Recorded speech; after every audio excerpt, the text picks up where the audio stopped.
Before you spend a single dollar on fixing up your home to sell, there is something you need to know. Not every improvement is going to pay you back. Some of them will make you thousands, while others, that's money you're never going to see again. And I watch Fort Worth homeowners get this wrong all the time. Let me show you where to spend and where to stop. I'm Connor Nielsen. I'm a realtor here in Fort Worth, and on this channel, I give homeowners straight, no pressure answers about selling.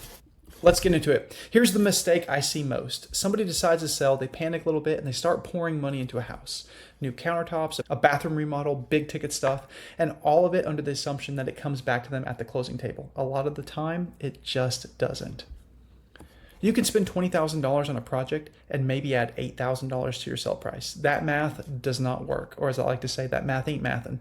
And here's the part that stings. You don't find out it didn't work until you're already at the closing table looking at your net sheet. By then, the money's gone and there's nothing you can do about it. So let's talk about what actually does work. The improvements that reliably pay off are almost always the small ones. Start with fresh paint, neutral colors, nothing that makes a home feel cleaner. I want to be specific about neutral because everyone nods at the word and then picks a color that they love. And if the buyer notices the color, it's the wrong color. Then we have landscaping, and I don't mean a full redesign. I mean mow it, edge it, trim the bushes back, put a couple of potted plants by the front door. In this Texas heat, a yard that looks handled tells a buyer the whole house has been handled. Edged and trimmed means it's cared for. Brown and shaggy means it's neglected. The hardware and light fixtures. Swapping out outdated cabinet pulls and old brass fixtures is cheap, and it takes an afternoon and instantly modernizes a room. While you're at it, put the brightest light bulbs that you can find in every single fixture. Make sure they all match, and open every blind before showing.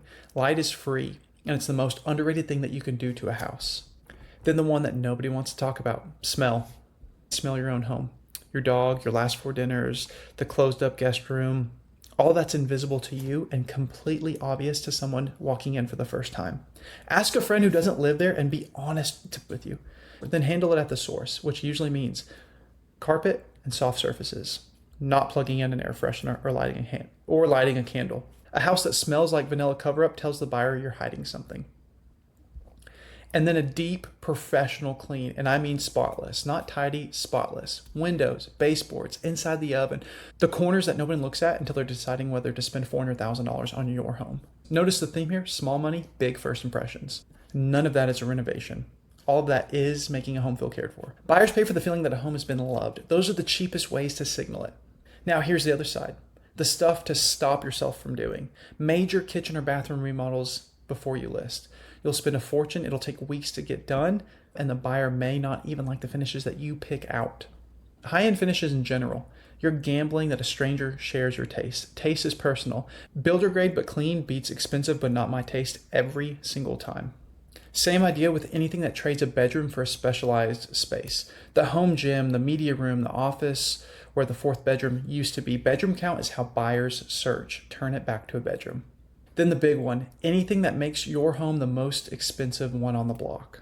That matters more here than people realize because Fort Worth changes street to street. You can drive a few blocks, be in Arlington Heights or Wedgewood or Ryan's Place, and be in a completely different price bracket. And if you renovate your way above your own street, buyers just go buy the comparable home down the road for less.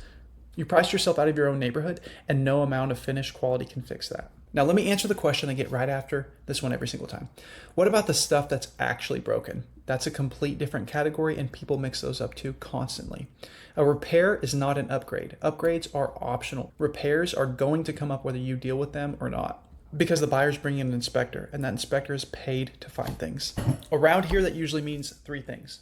The roof, because we get hail and a lot of wind. A lot of Fort Worth roofs have insurance claims on their history. The HVAC, because it runs half the year, because buyers know exactly what a system replacement costs. And foundation, because we're sitting on North Texas clay that moves every time we go from a drought to a downpour. Those 3 will surface. The only question is whether they surface on your terms before you list or the buyer's terms during the option period when they're holding your contract asking for a credit. I'm not going to tell you to fix everything. Sometimes the right move is to price it in and disclose it up front and let the buyer take the discount and handle it themselves. That's a completely legitimate strategy, and it's often the cheaper one. What I'm telling you to do is don't get surprised. Know what's there before a stranger tells you.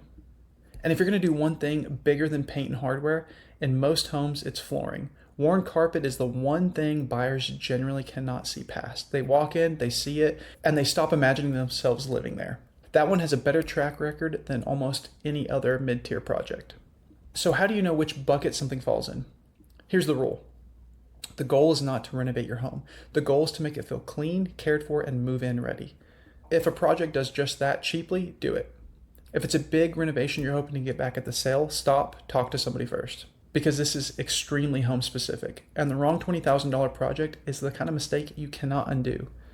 So here's what to do before you spend anything. Make 2 lists. List 1, cheap things that boost the first impression. Paint, yard, hardware, light, smell, deep clean it. List 2, expensive things that you're hoping pay off. Go knock out list 1 this weekend. All of it together is a long Saturday and a trip to the hardware store. And it'll do more for your sale than any single project on list 2. Then get a second opinion on list 2 before you touch it. Not from a contractor, because a contractor's job is to sell you the project. 2 things if this was helpful. 1, I put together a free DFW home seller checklist. It's the same step-by-step guide that I give to my own clients, and it lays out exactly what's worth doing before you list and in what order.